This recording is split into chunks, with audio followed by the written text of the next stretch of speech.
Hello guys. So sa mga hindi pa tapos dyan sa Alpha List, 1604E at saka 1604C, deadline na po ngayon. So baka kailangan nyo itong template na to. Tuturuan ko kayo kung paano mag-file. So kung mapapansin nyo po, meron tayong 1604E to na auto-generated na. So ang kailangan nyo lang po is ah i-fill upan to, ka-copy paste if may mga template na po kayo. Then magkakaroon na po ng automatic done file na to. Kung mapapansin niyo po, isang press ko lang nandito na po lahat. So, lalagay lang mga details, employer details, tin ng client, then company name, then yung ATC nila, taxable income, then magpa-auto-calculate na yung tax rate at withholding tax po dyan.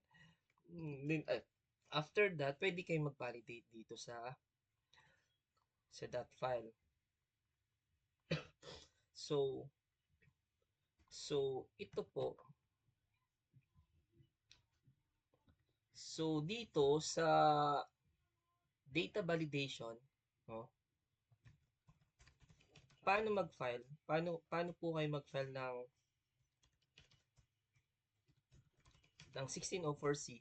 So, open nyo lang po yung data alpha list ninyo. Ay, 1604E. Then, kung mapapansin nyo, meron dito E. Then, lalagay nyo ng 2025. Then, mag-add lang po kayo dito. After that, so kung mapapansin nyo, so I think simple lang naman to. So yung tin, tin ID lang ng client, then yung registered name, mapapansin nyo ay meron na nakalagay registered name. So after that, since kasi ito nagamit ko na before, so meron nang nag-auto-calculate. Then after that, kung anong ATC siya, so ganyan, if isa-isa siya. Right? Mapapansin nyo pag block ko dito, income returns made by top withholding agent like that. Then, kung magkano amount. So, kung mapapansin nyo, mag-automatic calculate na 1%, 1%. Then, pag once na naglagay po kayo ng amount, then yung 1% na amount is andito na po sa amount withheld. So, if ever may mga 100 client kayo or 200, 300, or 1,000, no? So, isa-isahin nyo dyan. So, din save nyo lang.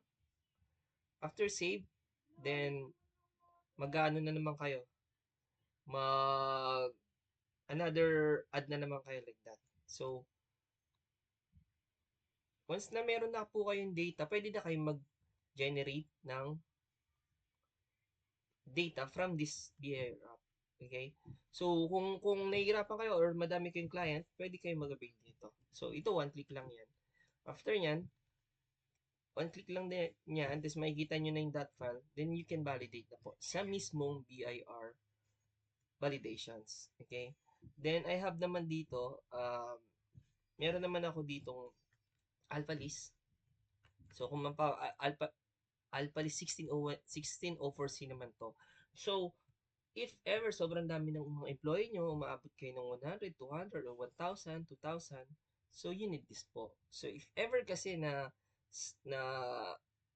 wala kayong system, so magmamanual po kayo. So pag magmanual kayo, isa-isa yan. So unlike dito, if ever meron na po kayong generator, one click lang siya. And magkakaroon na siya ng data dito. Okay? Then, after that, kompleto na po yan. So, hanggang dulo. So, if ever may YTD kayo o may employee details, copy-paste na lang siya. Then, we have 2316 din na makakapag-generate na siya ng 1,000, 2,000, 3,000, 5,000, ganun. No, mapapansin nyo, si-save ko lang dito, 2316 like that. Lalabas na siya. So, ito kahit ilan employee, so one click lang siya. Kung gusto nyo marami, no, 1, tapos 10. Okay? So, meron na siya dito. 2316, 2025. Okay. Then, kung mapapansin nyo, gumagana na siya, isa-isa nyo generate. Seconds lang, meron na kayong BR 2316. Okay? So, ito na yan. So, ito na po siya. Okay? Then, same lang na yan. So, data lang. Pa-copy-paste lang. So, if ever 10 employees, less than 10 employees lang kayo. So, how to uh, generate po ng mga reports. But, sundan nyo lang po ito. So, ang pinakauna, mag-download kayo ng BR app, then, ilagay nyo yung team natin, company team. So, paano maglagay ng company team? Lagay nyo lang RDO dito kung anong RDO sila. So, kung anong team number, then private, kung private yan or government yan. Then, line of business. So, kung ano line of business niya. Then, after that, lagay ko lang AAA. Then, tax taxpayer siya, individual or non-individual. So, individual, mga sole prep yan. Tapos, non-individual, mga corporate yan. So, okay, piliin ko ng individual. Tapos, lagay nyo lang po yung company name, payroll Excel. Okay, after that, ilalagay nyo yung street. So, mauban. Kung ano yung details, ano lang to, street details lang to, mismong address details. Okay, then save mo lang. Then after that, okay na. Then saka ka maglalagay ng tin library. So tin library, yan yung mga employee details. So kung wala ka pa niyan, so kailangan mo na maglagay niyan. Let's say maglagay ako niyan. Hindi ka makakalagay ng employee income if wala ka nito. So dapat lagyan mo. So let's say 123,999,999. Okay? So lalagyan ko lang yan para magpapulate ako. So last name is Murillo Albert M. Okay. Lalagay ko is, tapos birthday ko is 0101-2000. Okay, then save mo lang, 123,999. Okay, kailangan ko daw ng address. Makati, 123,999. Then after that, pupunta akong 1604C. Then kung mapapansin nyo, 1604C naka 2006 kasi yung calendar natin 2026 na. So, lalipat nyo ng 2025. So, ito, wala muna po kayong lalagyan. So, as is nyo na lang po ito. Then, saka kayo mag-add. So, pag na-add nyo na, lalagay nyo lang po yung, lalagay lang po kayong add para ma-add yung employees. Nilalagay nyo yung employee detail. Employee din. So, mag-auto-populate na yan. If ever naglagay kayo sa library. Kung mapapansin nyo, yung nilagay ko. Then, region. Kung ano region, yung CR or ano. Tapos, ito, napaka-importanting mga field tool. Ano to. So, if wala to kasi, hindi yan mag-proceed or kaya, if ever sa template nyo wala yan, mag-error siya, hahanapin niya. Pati yung reason, dapat if ever, like, walang blank dapat to. Lagay nyo NA if ever di pa siya terminated. Then, itong employment, from, ito kung kailan na-hire to, if ever calendar year 2025, nasa, let's say, March 25, 2025, lagay nyo March. Pero kung 2024 na-hire, di, January 1, 2025. Ito kung kailan resign or kaya nabuo nyo yung calendar, ilagay nyo 12/31, 2025. Okay, ito substitute filing if employee is substitute or non-substitute. So, ano ba yung mga non-substitute? If mga dalawang income niya or may dalawang ER sa 2025 like that, dalawa, tatlo like that, two or more employer sa 2025 calendar. Then ito basic salary.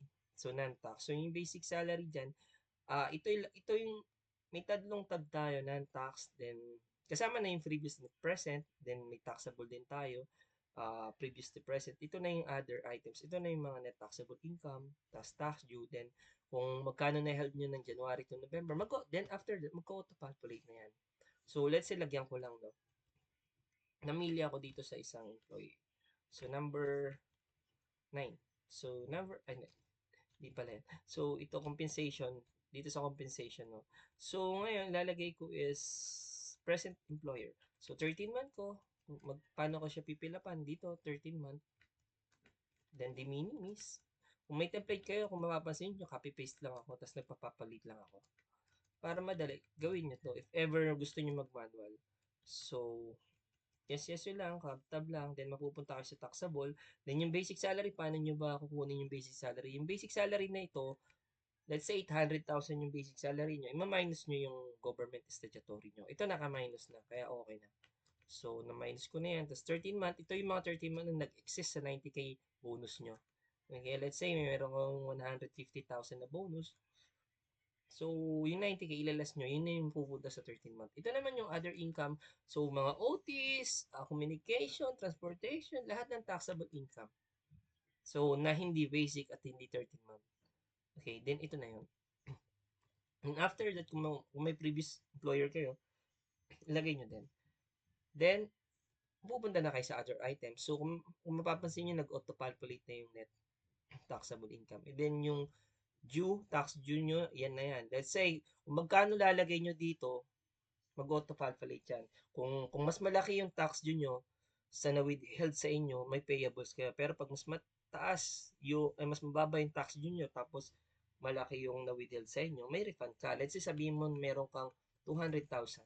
Magkakaroon ka ng refunded. So, kung mapapansin mo, refunded yan. Ito, 53 i-refund sa'yo. Let's say 100,000 lang yung na-due sa'yo, na withheld sa'yo. So, magkakaroon kang payables na 46,000. Then, save mo lang. Then, generate ka lang ng BRR 23164 form. Isa-isa yan if ever may 100 kayo. So, ito na 2316 ko. Exit ko lang.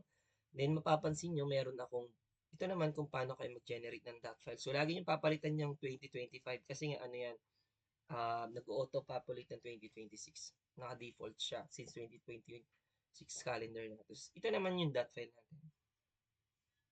So, okay, siguro hindi kasi naka 2025 tama.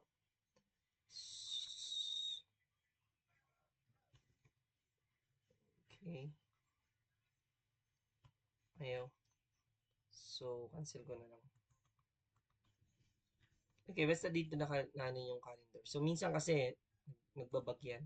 So, after that, pwede nyo nang i-generate, i-validate. Lahat na na-generate nyo, pwede nyo i-validate dito sa Alpalis Validation. Yung dot file nyo na 1604C, ito expanded to. So, one click na lang.